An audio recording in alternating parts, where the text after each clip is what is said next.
Hi, I'm Ozzy Cash. In today's video we're going to do a reset for 2025, my no buy, low buy year. So let's get into it. I also want to mention that some of these I already have in my original video, so I'll pop it up here. But yeah, I wanted to go through this month and see what other things I needed to touch up on or needed to remind myself about. Well, yeah, let's get into it. So recently, it might be a video out by now, I'm not entirely sure, but I feel like this one's going to be out first because it might be easier to edit.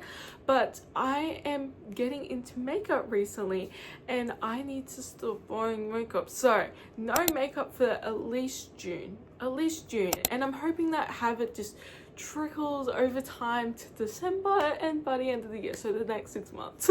But yeah, no makeup. Now recently I actually got this for my birthday, so it was out of the area, so let me just discuss that first.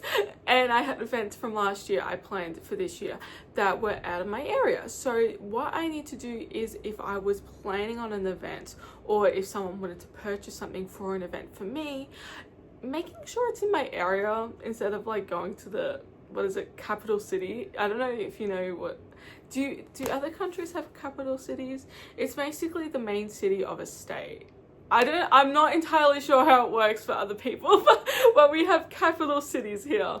So making sure that it's in my area and I'm not traveling to a capital city or an area where it's way too far. Maybe an hour. An hour is probably my limit.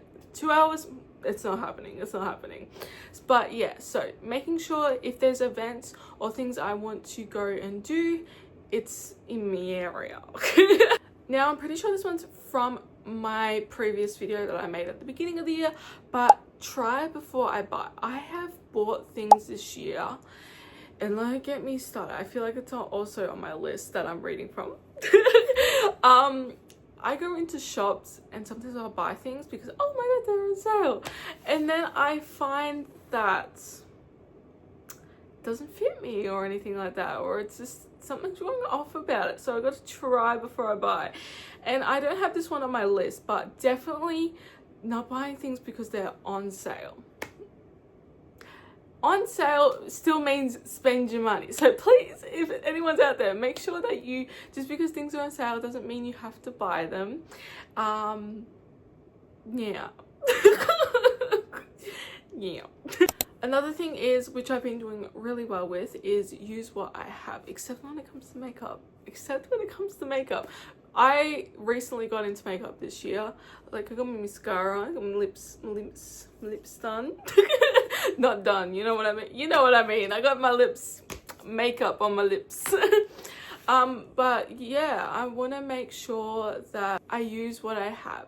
And especially when it comes to pantry, which is I've been doing a really good job with, on going through the freezers and just being like, hey, this is what I have, this is what I can plan to do with that. But yeah, use what I have, don't need to buy anything. Another thing too that I've been realizing is that after work, I work in like a little community kind of, it's like a mall, but it's not a mall kind of thing. It's weird. I can't really describe what it is. But ultimately, I have been getting lunch after work because I've been hungry and it's lunchtime and I don't have a break when I finish my work, because the time period, it's a whole thing. The time periods doesn't say I need a break. So, a whole thing. But I've been wanting to get lunch or a snack or some food after work, and ultimately I need to start taking responsibility and buying some, either prepping my food before I go and making sure that I make something at home, or buying something from the shop and then using it, eating it at work. I think I mentioned this one before, but definitely not going into a shop unless I need something from that shop. And if I go into a shop and I need something in that shop, making sure I only get that thing I need in the shop. And guess what, guys? Guess what, family? I have made a shopping list. Yep, it's right here. Ta-da! And I just keep adding to it. But yeah, this one goes into the next one as well. Budget for groceries and hobbies slash mental health, because I find that my hobbies are my outlet for my mental health, and I find that when I have like bad mental health days, I find that having a hobby or doing something I need to do helps with my mental health, especially when it's gardening or baking.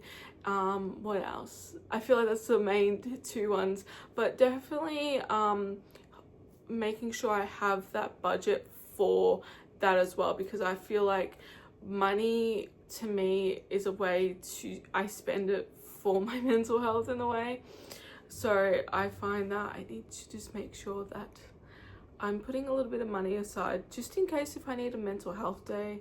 But yeah, those are my new budgeting goals for June, especially June, and seeing if that goes into the rest of the month. But thanks for watching, and as always, I love you, and take care of yourself.